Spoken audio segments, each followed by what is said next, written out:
2023 Mercedes-AMG EQE First Drive Review, a whole new world. But before we start, please support us by pressing like and subscribe buttons. Also turn on the bell notification to get the latest updates. Your support means a lot to us. Thank you.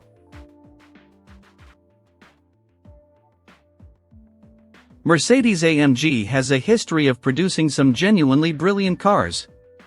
Loud and full of excitement, AMG products are emotional overload. So when I was told that I would be traveling to Colmar, France, to drive a new AMG with over 600 horsepower, my brain prepared for such an experience. After driving the 2023 Mercedes-AMG EQE, though, my takeaways could not have been more different from anticipations. This all-electric sedan is a serene, plush highway cruiser that can lower your heart rate just as well as it can raise it. This is the reality for an electric AMG. Got a blast. Technically, the EQS AMG remains the fastest Mercedes EV with a limited top speed of 155 miles per hour. In an imaginary race on the Autobahn, it will leave the EQE AMG and its 149 miles per hour top speed behind. However, the EQE is the quickest electric Merc, hitting 60 miles per hour in 3.2 seconds, 0.2 quicker than its bigger sibling. More importantly, the EQE is smaller and behaves better in dynamic situations because of it. While its general shape and design are remarkably similar to the EQS, the EQE is shorter by 10 inches overall. The wheelbase is also chopped by 3.5 inches, which means there is a smaller battery pack. This car uses a 96.0 kilowatt-hour usable capacity, rather than the 108 kilowatt-hour unit usable capacity in the EQS. Mercedes claims a WLTP-certified range of 327 miles, so it's safe to assume an EPA number shy of 300. Peak charging happens at a rate of 170 kilowatts with 112 miles of range, coming in a claimed 15 minutes. We all are looking forward to seeing the full charging curve on this car, hopefully, later on, this year. Although the battery pack is the same as in the standard EQE variants, the motors are AMG specific, one on the front axle and a slightly larger one on the rear. With unique inverters and higher currents, the motors produce more power. They're also optimized for repeated acceleration runs with improved cooling and heat-resistant ceramic coating. Other upgrades include lightweight 21-inch wheels, optional ceramic brakes, rear axle steering, and AMG Ride Control adaptive air suspension. That's all impressive on paper, but more exciting is the 617 horsepower, 677 when using the AMG Race Start launch control.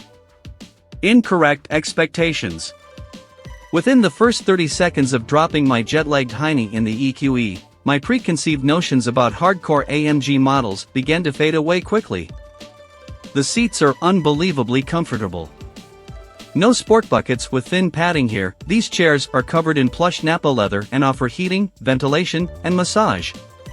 Where carbon fiber is typically all over the place in an AMG interior, it's used sparingly inside the EQE.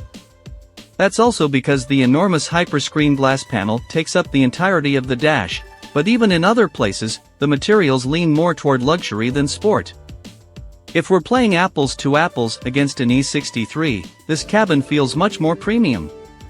After fumbling to find the start/stop button, it's in the center console. I pressed it and heard the AMG roar to life. No, not like that. Like this. And away I drove in near silence, with only the faint sound of Taylor Swift in the background courtesy of my playlist.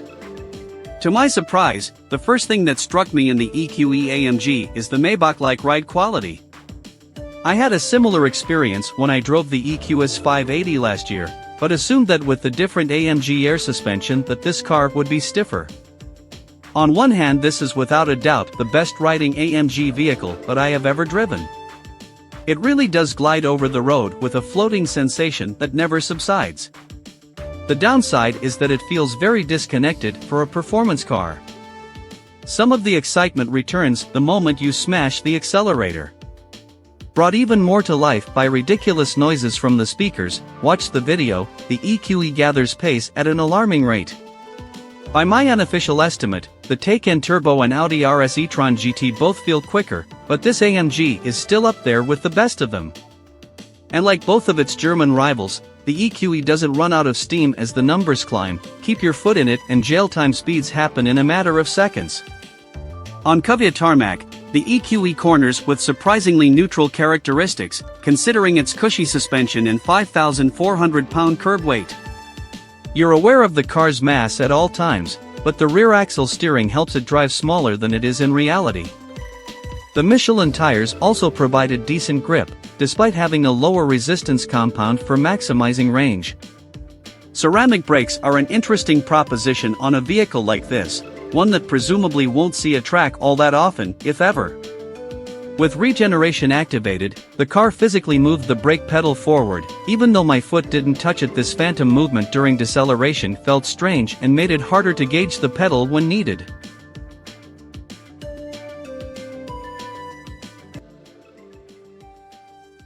Thanks for watching.